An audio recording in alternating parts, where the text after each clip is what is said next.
و در بحران جدی و غیر قابل تصوری هستیم. حالا میخوایم چشامونو ببندیم نبینیم، اشکال نداره، نبینید. آب و مشکل داریم، برق و مشکل داریم، گاز مشکل داریم، پول مشکل داریم، تورم مشکل داریم، کجا رو مشکل نداریم؟ همش هم الان دیگه انتخاب نیست، اجباره. من نمیتونم آب و قطع نکنم، اصلا هیچ انتخاب دیگه ندارم، باید کمش بکنم. و بعد یه وقتی هست باید انتخاب میکردم بین چند تا مسئله. الان در بعضی جاها دیگه قدرت انتخاب ندارم. آب نداریم، زیر پامون هم آب نداریم، پشت سد هم آب نداریم.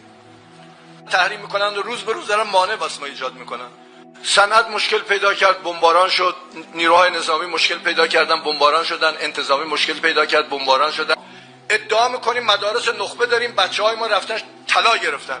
چند درصد اینا دل به این مملکت بستن؟ 90% اینا رو سوال کنید دلشون میخواد برن خارج.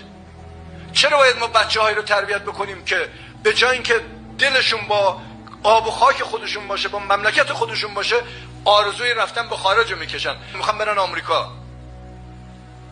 خب چیکار کردیم با این بچه‌ها؟ اینا چیزایی نیست که بتونیم ازش بگذریم. مقصریم.